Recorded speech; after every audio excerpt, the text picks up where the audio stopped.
Right then, Leah, let's see what your year's going to be like.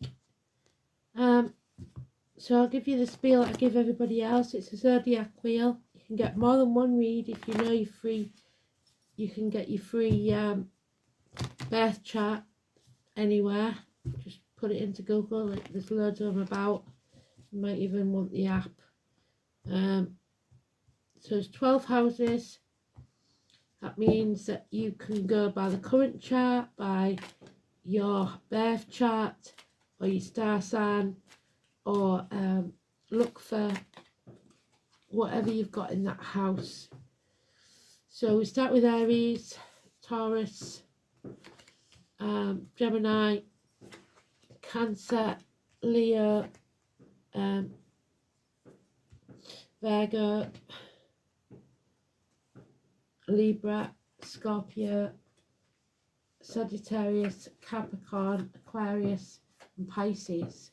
So first house, second house, third house, fourth house, fifth house, sixth house, seventh house, eighth, ninth, 10th, 11th, 12th. Bottom of the deck, you've got a day off, peace, after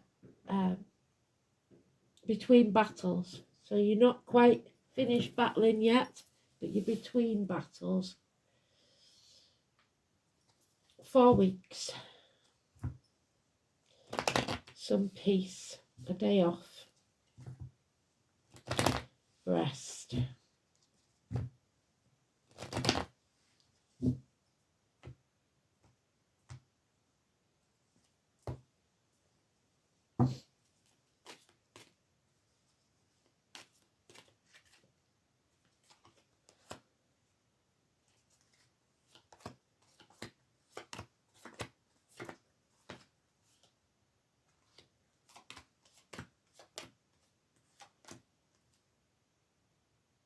But a bond is broken.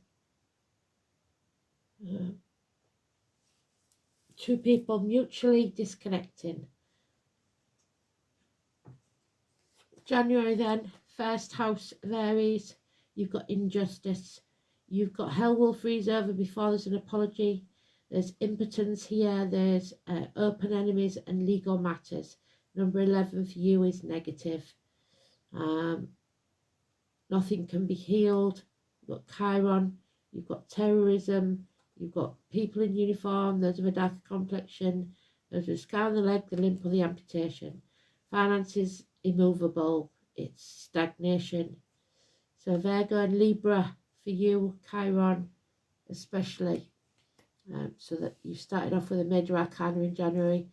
Injustice. Something's going wrong. Something's unfair. There's open enemies. Second house of Taurus, which is what you value, your self-worth. It's a loss financially or stability-wise, and something out of the blue in the next 8 days, or in 8 days of February, when some action is taken that you're not going to like.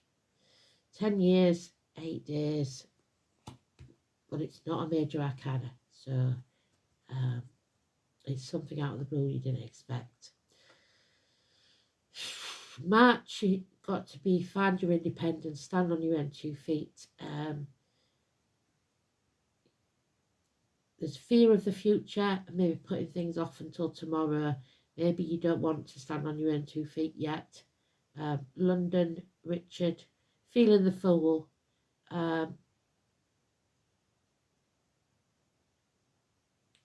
And those born in the year of the dog, negative. Gonna have to take this slow. Number 22, Katie and Zoe could be important, but number 22 is negative.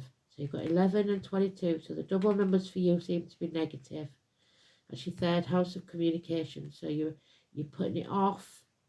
Some communication about wanting to be financially or emotionally independent, single. April, fourth house of home and family life.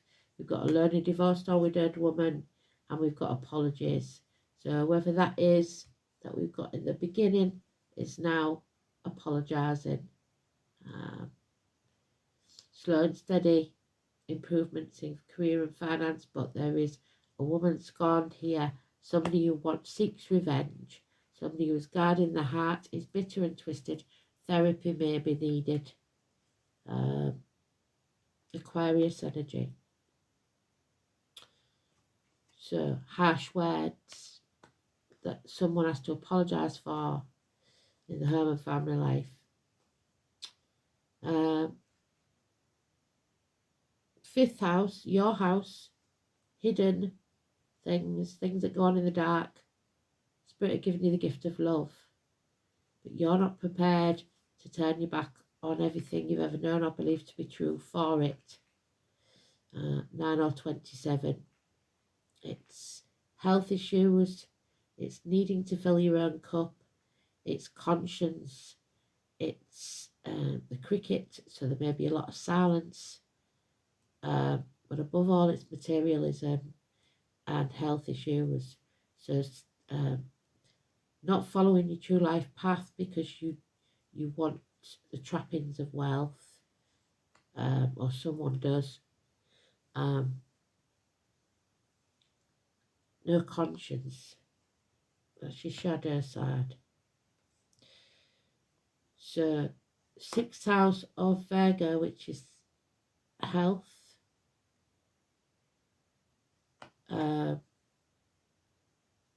You've got to learn some hard lessons and realise that the definition of insanity is doing the same thing and expecting a different outcome. You need to take a different path.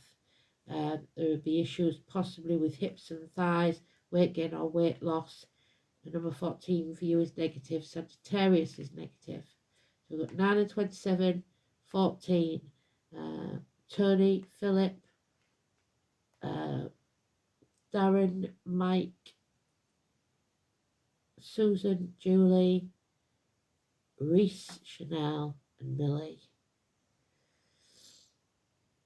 So a lot of major arcanas in yours. Yours is the one that's got the most major arcanas and they're all negative. You are going through massive learning, some lessons, life lessons, partnerships, stability. Again, it's going to cost you money-wise, financially. The truth will set you free. Someone is telling the truth and severing ties. It could be a child that speaks the truth or an immature adult, but nevertheless, those harsh words are true. Then we have 8th house of Scorpio, shared resources, reproductive organs, and that'd be August. This lady, same one, or an Aquarius, is suddenly getting very clear in the mind. They're healing, possibly because of the therapy of this heartache, sorrow, loss and separation. Minor surgery perhaps. Still we have a divorced or widowed woman, a nurse, a doctor, a lawyer, but this time they're clear about something that came between them and what they wanted, that caused a lot of heartache, sorrow, loss and separation. But starting to heal, getting clear about it. 9th house of Sagittarius. The lessons that we learn. Death and rebirth. The masks are off. The lies, deceit and theft is revealed. Even the ones you tell yourself. Siblings, children, 1 and 28, 13. 1 and 28 is negative, 13 is positive. The Scorpio is positive, Gemini is negative. Even criminal activity to do with shared resources or reproductive organs. A death and a rebirth, coming out of your comfort zone. 10th house of ambition and career, Capricorn. There's, oh dear, lies, deceit, theft, possibly a Scorpio and Aries there. Somebody's very prickly. This is a violent argument. So be careful, watch your back. Stuck in a very volatile, if not violent situation. Harsh words, lies and deceit. That was October. November, 11th house of your hopes, wishes and dreams. There is Aries there, impotence, feeling unable or unwilling to take action, no passion, and Cancer, home and family life, a new vehicle perhaps,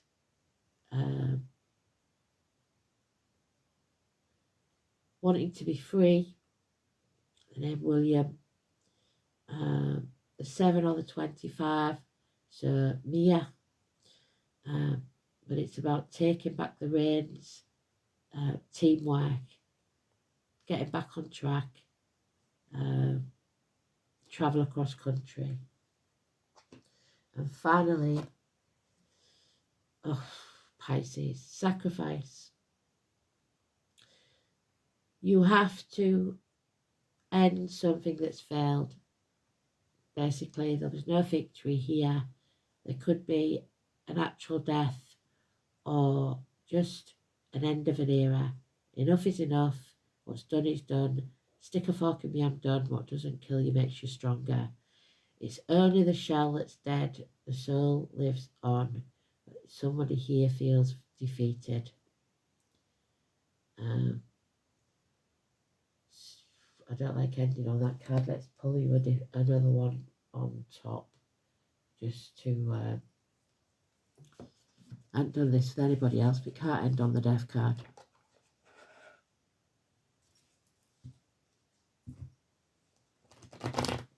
So Christmas ending next year, I'm afraid. But it needs to happen to end the pain, physical and emotional.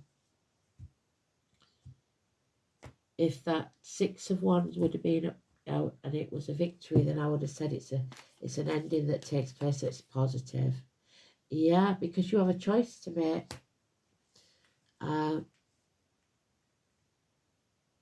Adam, Eve, Lily, first wives, paradise, making the right choice for you, 6 or 24. A choice between 2 things or people of equal value. So that choice will be yours. Failure, endings. So 6 and 24 for you is positive. So although we've got a Gemini there, 1 and 28, that's negative, we've got a Gemini there, children, siblings, that's positive. So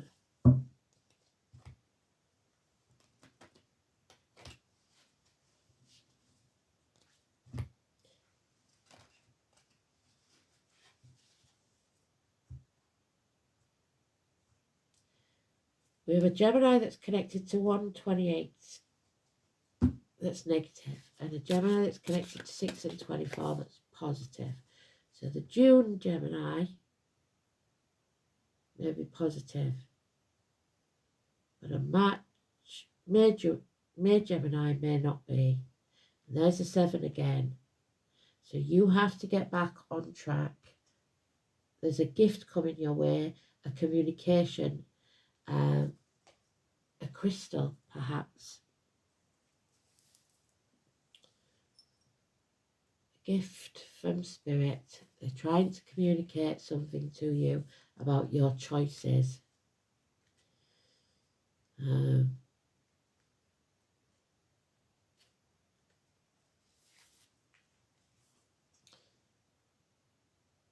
Maiden, the Mother and the Crown, the past, present and the future, the 3 life cycles of women.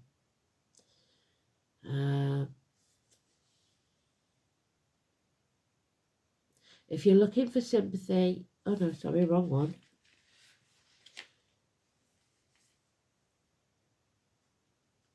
New Grange. This is a gift from the messengers. Quartz crystals are amplifiers and therefore aid with your perception of energy. So you're going to feel other people's energy. Messages from the other side, so they may come in your dreams or in other ways.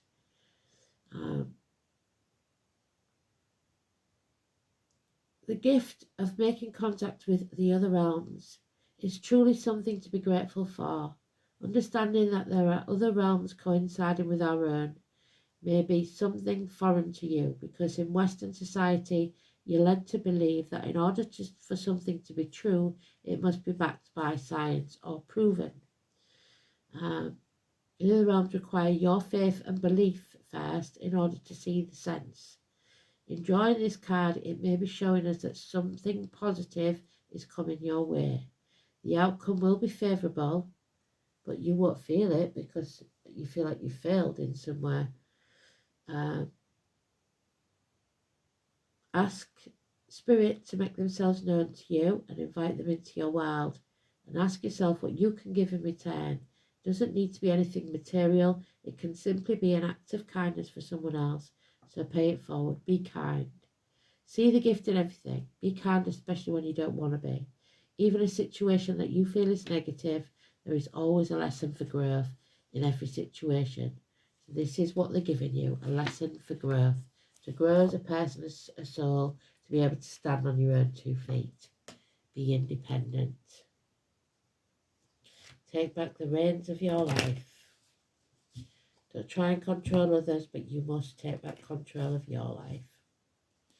You've got a lot going on there. And I think you've got the most major arcanas out of everybody.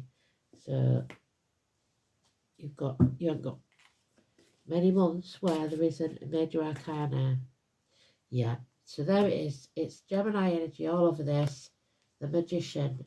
Someone medical, possibly pretending to be something they're not, or health issues where somebody's pretending to be ill when they're not. Hopefully that's not you. So it's medical, hygiene, something going on there.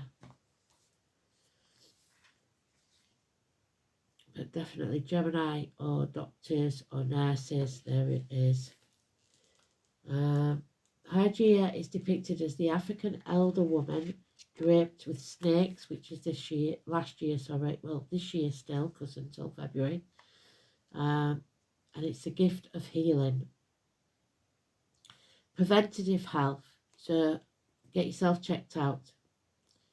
And physical pleasure. This invites you to focus on your own health needs, whether that means having a massage or a checkup or the dentist. Hygeia's main message is prevention is better than cure, so nip it in the bud now before it gets worse. She also invites you to explore the link between mental and emotional states, so there is mental illness there or therapy needed for something, and physical afflictions, so some mental stress may be causing physical afflictions. Celebrate being an incarnated spirit. Enjoy your body, cherish it, and care for it tenderly. Snakes, which have been symbols of healing in many cultures, so there's born in the year of the snake, because of their ability to shed their skin, and that's what they want you to do. Shed your skin. You are growing and emerge reborn in a new form. Hygeia symbol, beware of those who seek to cramp your style. Yes, those wearing false masks and depress your spirit. If you've been celibate, Hygeia will awaken your interest in sex, and a passionate encounter may be on the cards. Yes, December. So, and then you'll have choices to make.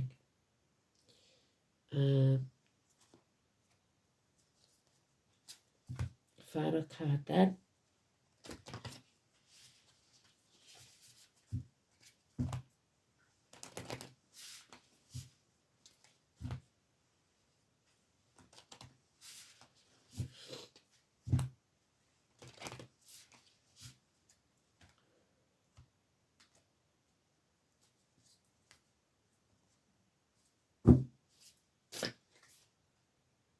The boar and the pumpkin. So, confidence, not ego though, don't let it get out of hand, but confidence is what's needed. And we're looking at the number 18. Venus, the boar. This is about growth, abundance, and love.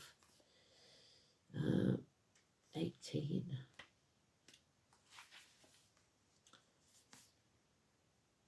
With their winding vines and large, heavily seeded fruit, pumpkins signify abundance, health, and resilience. Meanwhile, the fierce and intelligent boar is known for its sharp tusks and aggressive movements. And there's aggression there. Combine the boar and the pumpkin embody self-assurance, so don't be too cocky. Your confidence is well-founded. Any insults or attempts to damage your morale will roll off your back. You are thick-skinned like the pumpkin and courageous like the boar. What accomplishments are you proud of, and how can you improve your confidence and sense of worth? You need to find that, but not overly so. Don't be too confident, because you may have to apologise if you are. So, thanks for listening. Good luck with that one. Bye.